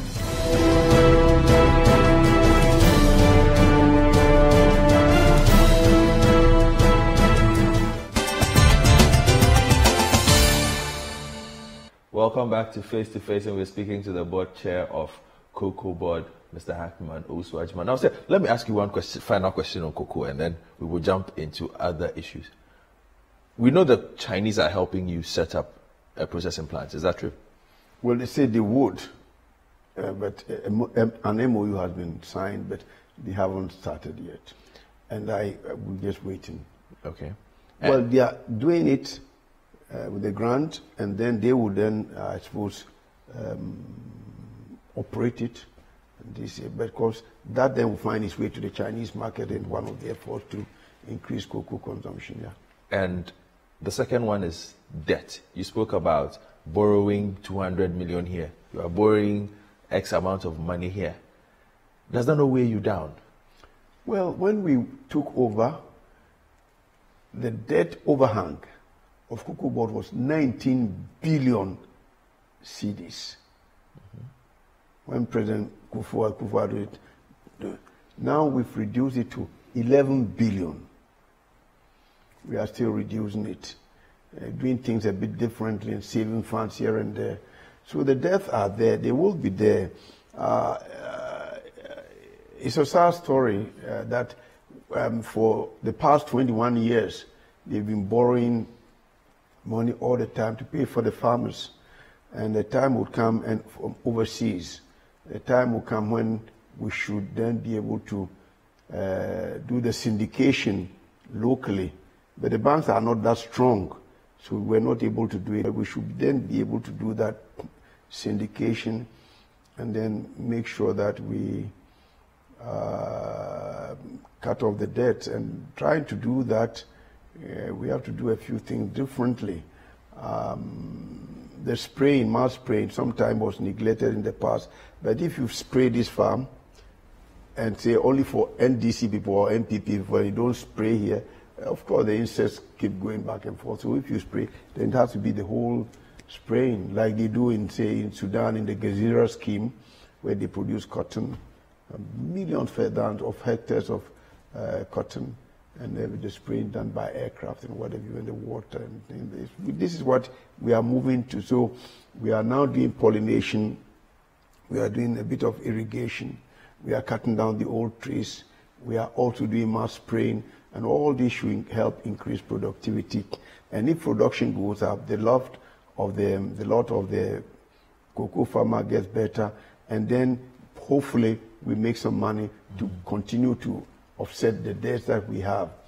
And so it's a major problem, but we are tackling it. And this country, I think in almost all sectors, the NDC left us with a very bad balance sheets. Is that not an excuse you use? And we have to always blame the NDC. And then sometimes they have the nerves to tell us about what we're doing wrong and what.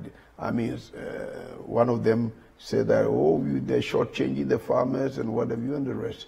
But sometimes these are not true. I think what we don't do well, this government and this party don't do well, is that we don't also respond adequately.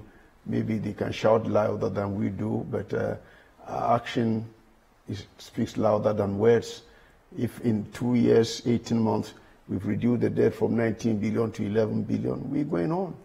And then we have to do that. We don't shy away, because government is a continuous process. So whatever liabilities you are left with, you inherit both the asset and the liability. We are going on, and we try to resolve it, while at the same time maintaining and improving, enhancing the welfare of the farmers. Right. Now, let's talk a bit about you, though. How does a lifetime agric economist end up as a politician somewhere in Accra? Well, Godfred, when I was in school, already from Tech, I was with the NUGS, National Union of Ghana Students. I eventually became General Secretary, and I was very interested in all these things. When I then, God being so good, I got the opportunity to serve at the United Nations level as an agricultural economist. There too, I was in the Staff Association and became the Vice Chairman. As time went on, so my political roots came from the University of Science and Technology, as it was called that time, now something else. And so I went in there, and then when I was also with the UN, after I've done about 8 years, I was fortunate enough to, maybe I worked hard to be promoted and made a representative to Zambia, and I was in charge of Zambia, Malawi, and Zimbabwe for agriculture. But then you become a diplomat, you become ambassador, so then you still have your rules there. And then from there I went to Trinidad and Tobago, in charge of Trinidad, Tobago, Guyana, and Suriname. And then I went back to headquarters. Went to a lot of exotic places. Yeah, yeah. I went back to headquarters as the chief of the Regional Bureau for Africa, so taking care of the. In all these, I was always interacting with politicians and presidents and ministers and what have you. So my interest in politics never really died. And we came here. So when I came back, I decided to take off a year, and then that was the time then our party, our tradition was beginning to sort of shake itself and become a political party again. And so I joined Dr. Safwadu, and I decided that, well, I better stay here. So I told them I resigned my position and with the FAO, and then I joined here and had a bit of funds from there after 20 years almost. So helped to use that fund to set up the NPP, the New Patriotic Party, and we started from the Dankwa Buzia Club, then the NPP, and at that time I was National Treasurer. Then when we came here to Darocha, became the chairman, Mr. Darocha, Ajini Mboatin, the General Secretary, me again as the National Treasurer. So all in all, I served about 12 years as National Treasurer and used my resources and do that I could mobilize elsewhere. So the three people who signed for the establishment of NPP were the three of us, Darocha, Ajini Mboatin, and myself. So I think I have a personal responsibility, and the two of them are gone, to make sure this party survives. Of course, Nanado, our president, and a few of them were also there. We're all working together, and we believe that we should be interested in lifting this country from where it is and to a higher plane, and whereby the lot of the people will be enhanced and improved. And so that's how I drifted slowly from agriculture into this diplomacy and then into politics. So when we started, I was made the spokesperson or the ranking member. At that time, we called the shadow minister for foreign affairs. So President Kufuor also graciously appointed me the first foreign minister of our tradition in recent years. And my job then was to sell Ghana and to sell the president and whatever we're doing. And because I knew all these presidents before, for my earlier job as chief of Africa Bureau, I knew almost all the African presidents. So it was easy interacting back with them again, and we're able to move on, either as ECOWAS chair or UN as AU chair, and also as a member of the Security Council, which I started, which our present president Nana also then tried this, and I have no regrets at all to have become a politician, and I'm still a politician, but I have not lost touch with my profession, with agriculture, and also, but more importantly, my desire to make sure that this country is lifted up to another level of performance, and that corruption and all these are cut down to the barest minimum if we cannot be eliminated, and to make sure that the people of Ghana also benefit from the resources that the good Lord has given to us. It cannot be the case that we allow people with impunity to rape the nation. And it's absolutely unacceptable. And somebody said that for evil to triumph, good people must be seen to do nothing. I'm not saying I'm good. I'm not saying I'm an angel. But what I'm saying that if all of us decided to do our little bit to make sure that this nation the resources of this nation are used in the furtherance of our social responsibilities and what have you and the rest. That is why all of us, mainly in the NPP, we're all professionals in our own right. We have all done, but then we believe that we introduced more social intervention programs than any government in the history of this nation. Kufuor's government and Akufo-Addo's government did that because we thought that this social, and those people who have not been fortunate enough to come up, we needed to give them a safety net. That's all these other social interventions were done there. I myself, my father and mother never went to school. I was a kaya boy at Kufuor railway station, and hopefully I went to Snoggersons and then did this. So I believe I must give to this country the support that was given to us in those days by the government. If we had to pay for going to university, as we are doing now, I would never have gone to university. But when I finished and I did well, at Tech, we didn't have to pay anything. In fact, they paid us £120 pocket money. And so, and £120 those days was plenty of money. And so, therefore, the government, and that thanks to cocoa farmers, the University of Ghana, the seed money was given from the cocoa board to the Kwashi Hospital, cocoa clinics, some of the roads, harbor, everything. And so, then we also come and say we should do something that we can for the farmers. So as I say, I'm always there advocating for a good deal for the farmers, especially about improving the local rural areas and villages and village regeneration program, if we can do that. Because when you go to the villages, Godfred, if you go there, you see some of them, the foundation of the house is even hanging in the air, and the roofs are no good. Buzia introduced the roofing scheme for village cocoa farmers, and we should be doing something about all these things that's happening there. So, going from agriculture into, I'm just telling a story, from agriculture into politics was as a result of my burning desire to be able to help. And I saw that if I went there and I did anything, it will help the people. I mean, when I went to the Ministry of Water Resources, Works and Housing, in 2 years, without any loan, put together 5,250 flats at 16,000. Then we left it, and NDC came and they didn't take care of it. So now they are finishing it. And now they are over 100. I mean, I built flats, every four-story flats, over 260 structures nationwide. Pong, Boteman, Kumasi, Kufridwa, Tamale, none of them have collapsed.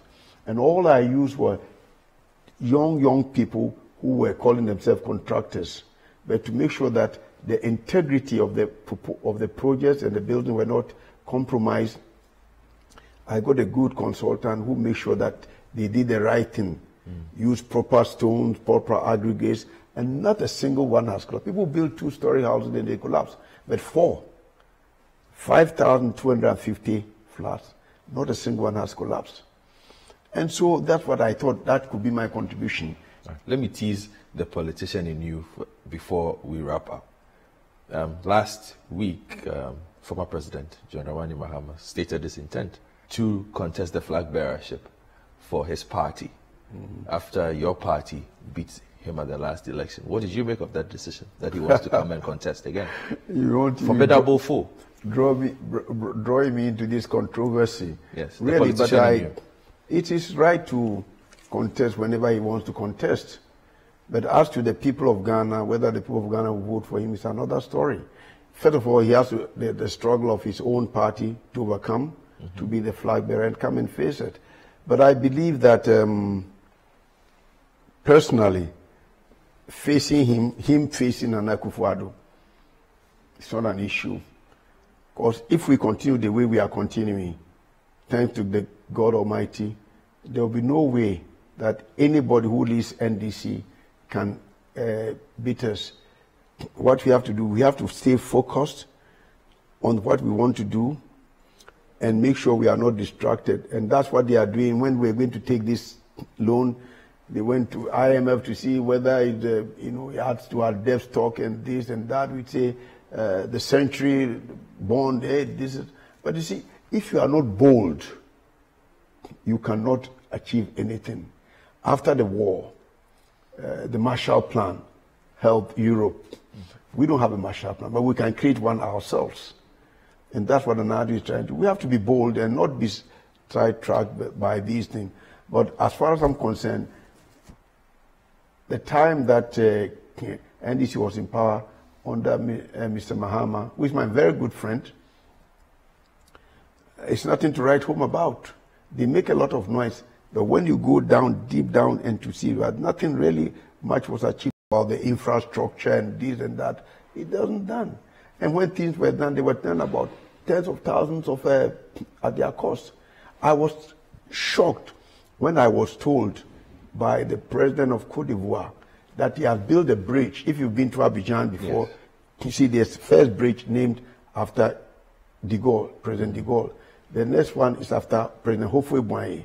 The third one now, which is named after President Bédié, is 1.5 kilometers on the sea, joining them. 3 lanes here. And everything, first class, $25 million.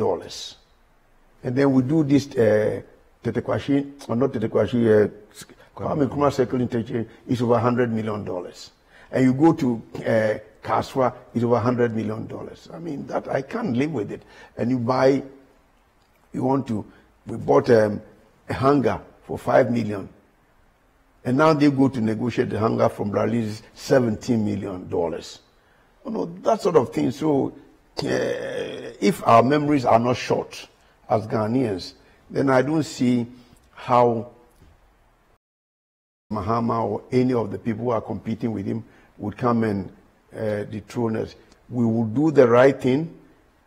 Sometimes we make mistakes, but we'll correct them. Sometimes we make mistakes, we'll correct them. We cannot say that we are infallible. We will do the right thing and make sure that the people of Ghana appreciate what we are doing. And the bottom line, to re-elect our party in the year 2020 with an even bigger majority. To achieve that, it means we must stay true to our cause, true to our vision, true to all the promises that we have made, and deliver as the people would expect us to do it. And at the end of the day, account to the people, this is what you gave to us, this is what we have done, this is the result. Let the judgment be for the people of Ghana. So I am not ruffled at all by Mr. Mahama coming back or not coming back. It's neither here nor there, really. Because I think Nana Akufo-Addo will deliver. All of us will help him deliver. And so, therefore, it's a moot issue, really. All right, then. Thank you very much. Kaya boy, agriculturist, politician, diplomat, and now elder statesman. Thank you very much, sir. All the best. Thank you, sir. And say hello to your dad. I will do so. We've been speaking to Hackman Owusu-Agyemang. I hope you enjoyed the conversation. My name is Godfred Akoto-Boafo. We'll be back next week with yet another episode of Face to Face. Have a good day.